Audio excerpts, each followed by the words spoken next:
नमस्कार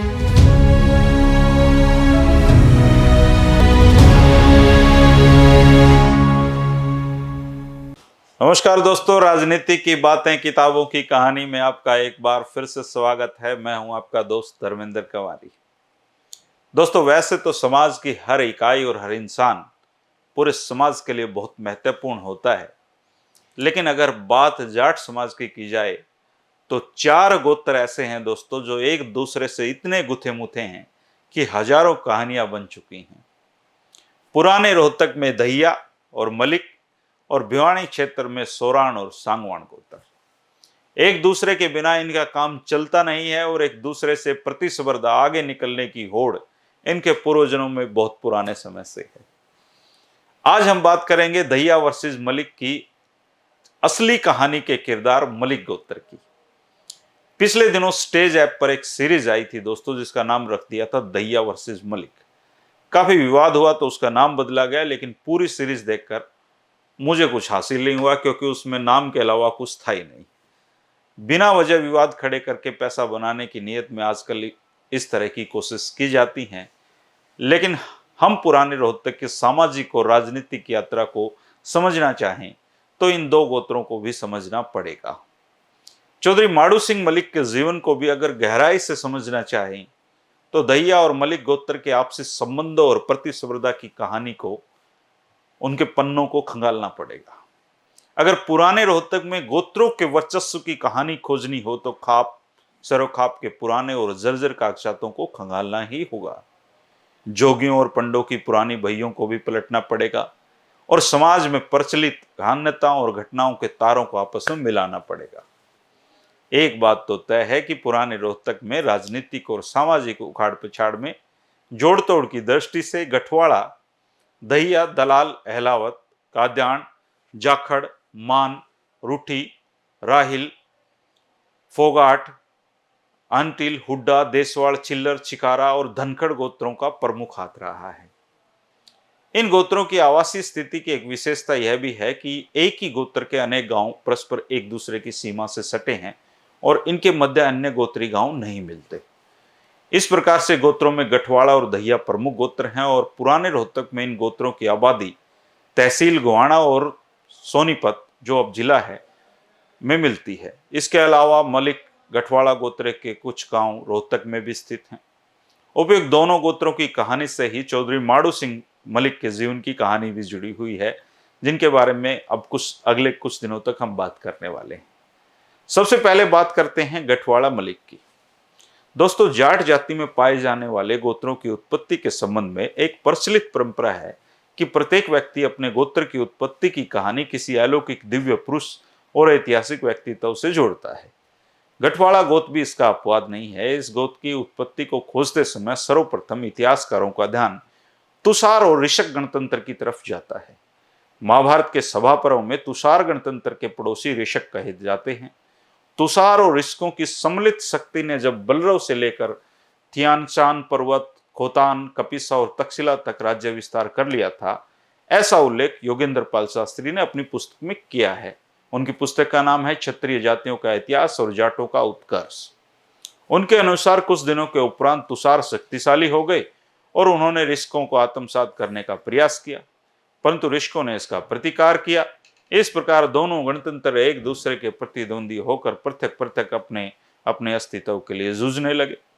कालांतर में ऋषकों का लल नामक दिव्य पुरुष इतना शक्तिशाली और समझदार हुआ कि उसने अलग अलग रहने वाले तुषार और ऋषकों को संगठित कर लिया। ऋषकों के इसी दिव्य पुरुष को लल संगठन वाला भी कहने लगे। धीरे धीरे कुछ समय के बाद संगठन वाला शब्द प्रयोग के कारण बिगड़कर गठन वाला बन गया और एक समय ऐसा है कि गठन वाला का मध्य व्यंजन न लोप हो गया और फिर ये गठवाड़ा बच गया। इस प्रकार गठवाड़ा शब्द का उत्पन्न हुआ, गठवाड़ा शब्द की उत्पत्ति हुई।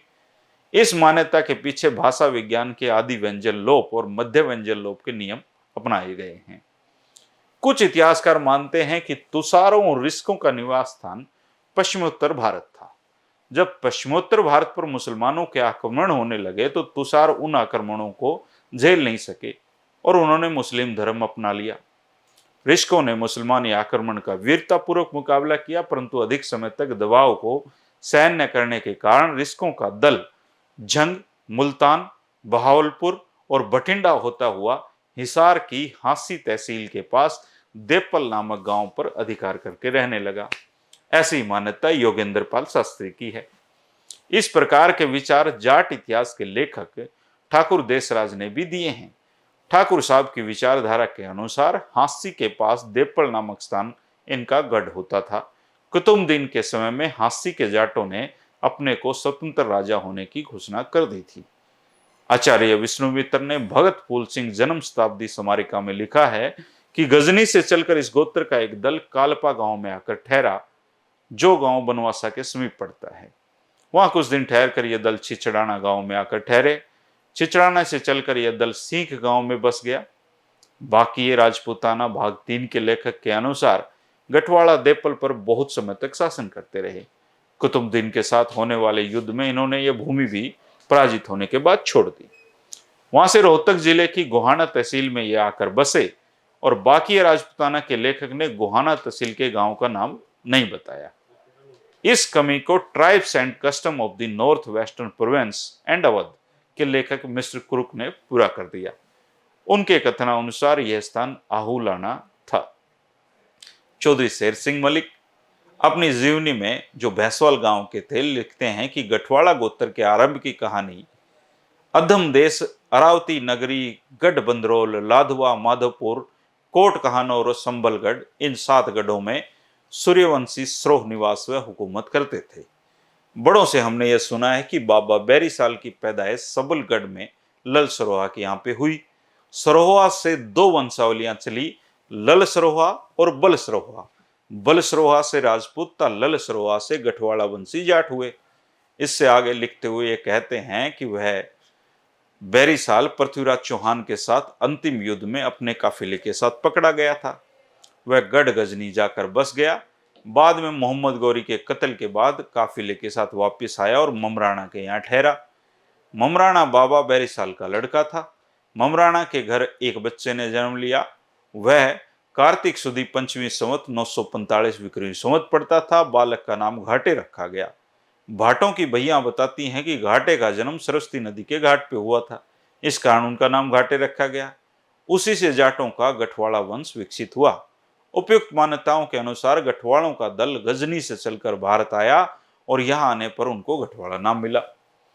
इस प्रकार इनके विचार से गठवाड़ा गोत्र की उत्पत्ति 12वीं ईस्वी शताब्दी से राजपूतों से मानी जानी चाहिए, परंतु हमारा मत उपयुक्त दोनों लेखकों की मान्यताओं से मेल नहीं खाता है।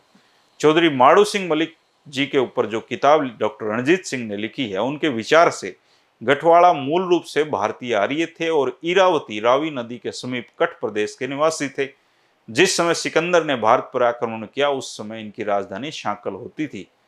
इन लोगों ने सिकंदर के आक्रमण का वीरता से मुकाबला किया, किंतु विजय नहीं मिली और अपने प्रदेश को छोड़कर सितंग नदी के किनारे बने हांसी के समीप देपल नामक स्थान पर आ बसे। यहाँ आकर बसने के उपरांत पूर्व निवासियों ने इन्हें कठवाड़ा कहना आरंभ कर दिया। ये शब्द कालांतर में गठवाड़ा शब्द में परिवर्तित हो गया और हांसी के पास बने गठवाड़ा गोत्र के गांव को जड़िया अथवा सातबास भी कहते हैं। जनश्रुति के अनुसार बेरीसाल के पुत्र ममराना के 5 पुत्र हुए। इनके नाम घाटा, पांडा, मदनपाल, लखनपाल और जयगोपाल थे। लखनपाल के 2 जुड़वा लड़के उत्पन्न हुए। इन्हें उल्लन और सुल्लन नाम से पुकारा जाने लगा। अब उल्लन ने तो उमरा और मुजादपुर नामक गांव बसाए और सुल्लन ने सुल्तानपुर, ढंडेरी, रामायण और देपड़ गांव बसाए। इन्हीं गांव को बाद में जड़िया जोड़िया नाम दिया गया। मेरा गांव कुंवारी भी इन्हीं गांवों के साथ संलग्न है और खास बात यह है कि मलिक गोत्री कभी भी हमारे गांव में नहीं रहे हैं। उपयुक्त 7 गांवों के संगठन को सातवास कहा जाता है। देपड़ में रहते इन्हें हांसी के स्थान पर कुतुबुद्दीन से युद्ध करना पड़ा। इस युद्ध में वीरता दिखाने के बाद भी असफलता मिली। इस युद्ध का नेतृत्व बहुत बहादुर योद्धा जाटवान सिंह मलिक ने किया था। इस असफलता के कारण देपल को असुरक्षित समझकर इन लोगों ने आहूलाना को आबाद किया। जड़िया के व्यक्ति भी आज भी आहूलाना की चौधर को स्वीकार करते हैं। अब बड़ा सवाल यह है कि गठवाड़ा से मलिक कैसे कहलाए। ये सवाल बहुत उलझन भरा है दोस्तों। लेखक शेर सिंह मलिक के अनुसार बाबा बेरीसाल को उम्र के अंतिम क्षणों में मलिक का खिताब मिला था। बेरीसाल 52 हजारी था। इस प्रकार यह सिद्ध हुआ कि बेरीसाल के पश्चात ही गठवाड़ों की उपाधि के कारण इनको मलिक नाम से भी जनसाधारण में पुकारा जाने लगा। जाट इतिहास के लेखक ठाकुर देसराज के अनुसार गठवाड़ों को राजपूतों से भी लड़ाइयां लड़नी पड़ी।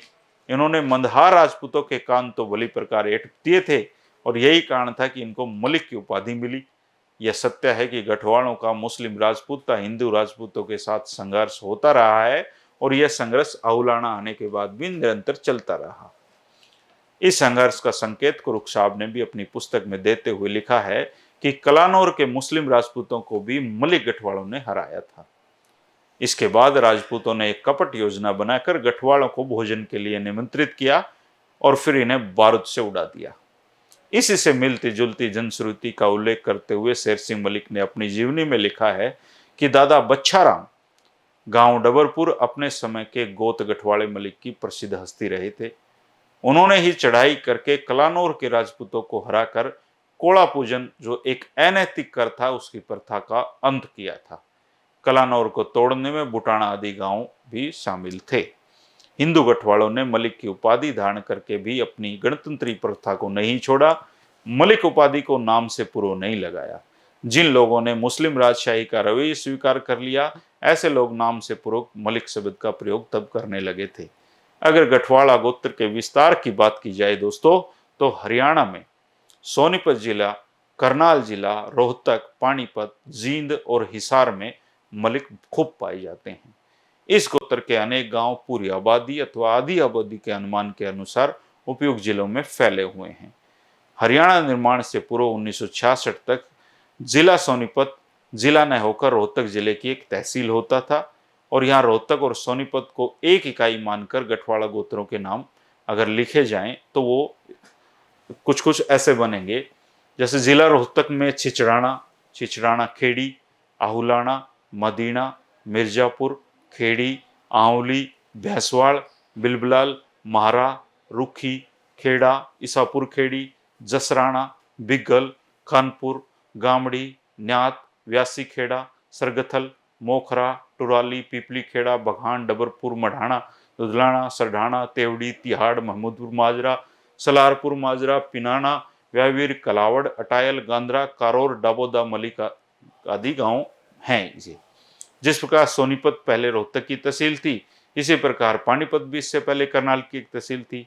इन दोनों तहसीलों में उगरा खेड़ी, सींक, पाथरी, रिसालू, निबड़ी, कुटानी, राजखेड़ी, बुआना, लाखू, कालखा आदि गांव गठवाड़ा गोत्र के हैं।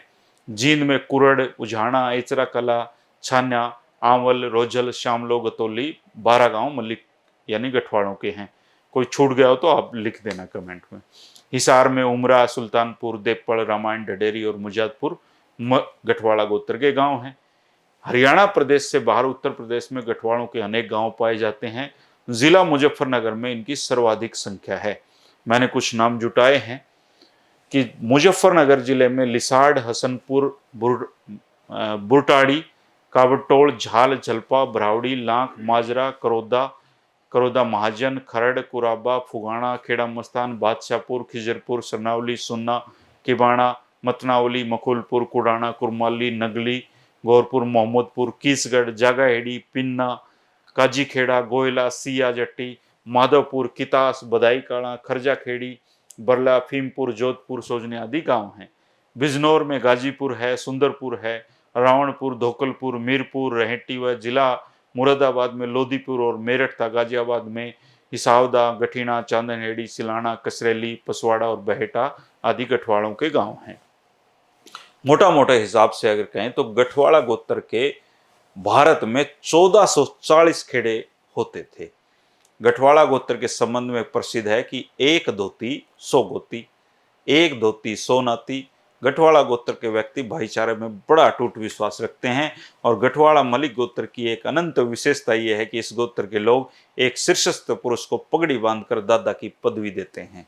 गोत्र संबंधी प्रत्येक पंचायत इस दादा की अध्यक्षता में होती है। हरियाणा प्रदेश में आहुलाना एक परिवार की दादा की पदवी इस परिवार को प्राप्त है। इस परिवार का आदि ज्ञात दादा गिरधर सिंह था। और इनकी मृत्यु के बाद इनके बेटे जमुना सिंह को दादा की पगड़ी बांधी गई थी। जमुना सिंह की मौत के उपरांत इनके पुत्र राव बहादुर चौधरी घासीराम, जो एमएलसी भी रहे, को दादा की पदवी प्राप्त हुई। चौधरी माड़ू सिंह मलिक के राजनीतिक और सामाजिक जीवन में दादा घासीराम का अक्षुण्ण योगदान है। ये चौधरी साहब के समकालीन होते थे। दादा घासीराम के संसार से चले जाने के बाद उनके बड़े लड़के मातूराम को दादा की पगड़ी गठवाड़े गोत्र की तरफ से बांधी गई थी। मातूराम का ये दुर्भाग्य रहा कि उनकी जो आंखों की ज्योति है वो जाती रही और इनकी तरफ से इनके छोटे भाई सूरजमल दादा संबंधी कार्यों का संचालन करते रहे। दादा मातूराम की मृत्यु के बाद जब नए दादा को पगड़ी बांधने का प्रश्न आया तो गठवाड़ा गोत्र में दो गुट बन गए। एक गुट तो ये चाहता था कि सूरजमल को दादा की पगड़ी बांधनी चाहिए, क्योंकि यही मातूराम के जीवित रहते हुए दादा संबंधी कामों को निभाते थे। दूसरा दल ये चाहता था कि दादा की पगड़ी मातूराम के बड़े लड़के भल्लेराम को बांधनी चाहिए, क्योंकि अब तक दादा की परंपरा में सदा ही मृत व्यक्ति के बड़े पुत्र को पगड़ी बांधी जाती है। चौधरी माड़ू सिंह मलिक भी इसी पक्ष में थे। अंत में सर्वसम्मति से भल्लेराम को दादा बनाया गया और दादा भल्लेराम की मौत के बाद इनके पुत्र बलजीत सिंह को दादा की पदवी दी गई। आजकल यही गठवाड़ा गोत्र के दादा हैं। इसी प्रकार उत्तर प्रदेश के रहने वाले गठवाड़ों में भी दादा पदवी की परंपरा है। उत्तर प्रदेश का जिला मुजफ्फरनगर जनसंख्या की दृष्टि से गठवाड़ा गोत्र का गढ़ है। हरियाणा के हुलाना गांव की भांति उत्तर प्रदेश के जिला मुजफ्फरनगर के गांव लिसाड़ में भी दादा पदवी की परंपरा विद्यमान है, परंतु उत्तर प्रदेश के गठवाड़ों में वैसा संगठन नहीं है दोस्तों जैसा हरियाणा के गठवाड़ों में पाया जाता है। और लास्ट में जो, चूंकि मैं सातवास में पढ़ता हूँ और मलिकों के बारे में बहुत किस्से हैं, तो एक मजाक के रूप में भी लोग लेते हैं कि एक चोर ने एक मलिक साहब की भैंस रात को खोल ली। अब मलिक साहब जाग गए, उन्होंने देखा चोर भैंस खोल के ले जा रहा, तो वो चोर के पीछे पीछे हो गए। चोर ने भी देख लिया कि मालिक ने तो देख ली है और आज तो कुटाई होनी है। तो जब वो नजदीक से लगा तो बोला, मलिक साहब राम राम। तो उसने कहा कि पहले ही कह देता तो इतनी दूर जुत्ती तो नहीं तुड़वाती तेरे लिए मैं। तो मलिक साहब जो होते हैं, ये उनकी पूरी कहानी थी दोस्तों। गठवाड़ा गोत्र की कहानी थी। कोई भी गोत्र हो दोस्तों, उसका एक अपना एक इतिहास होता है, उसकी अपनी एक कहानी होती है, उसकी अपनी एक परंपराएं होती हैं।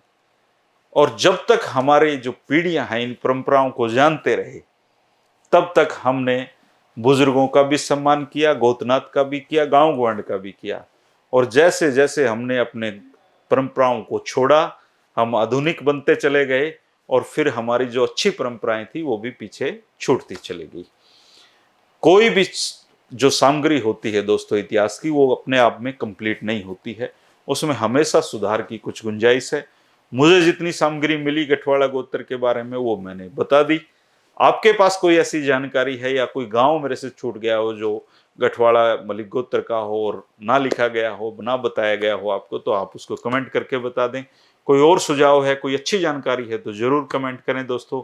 वीडियो पसंद आया है तो इस पे मुझे शाबाशी दे सकते हैं, दोस्तों को शेयर कर सकते हैं, और कम से कम जो मलिक गोत्र से जुड़े हुए लोग हैं, गठवाड़ा गोत्र से जुड़े हुए लोग हैं, वो लोग जरूर अपने आने वाली पीढ़ियों के लिए, युवाओं को ये वीडियो जरूर भेजें, ताकि उनको पता चले कि अपने गोत्र का इतिहास क्या है। मेरी कोशिश तो ये है कि बहुत सारे गोत्रों के भी अलग अलग एक वीडियो लेकर आऊं, ताकि उन सारे गोत्रों का इतिहास, उनकी परंपराएं, उनकी मान्यताओं को आने वाली पीढ़ियों को बताया जा सके। अब वो भगवान के ऊपर है कि वो मुझे यह अवसर दे पाते हैं या नहीं देते हैं, समय मिलता है या नहीं, लेकिन मन में विचार है। जब मैं ये गठवाड़ा गोत्र की कहानी बता रहा था तभी से है। कल के वीडियो में दहिया गोत्र के बारे में हम जिक्र करेंगे दोस्तों। इसके साथ ही दहिया और मलिक, दहिया वर्सेस मलिक की जो असली कहानी है उसके बारे में जिक्र करेंगे। और असली कहानी यह है दोस्तों कि अच्छाई के लिए ये एक दूसरे से आगे निकलने की होड़ में हमेशा से ही लगे हुए हैं, और ये प्रतिस्पर्धा समाज की भलाई में थी। कल 3 बजे इस बारे में चर्चा करेंगे दोस्तों। तब तक के लिए शुक्रिया, नमस्कार।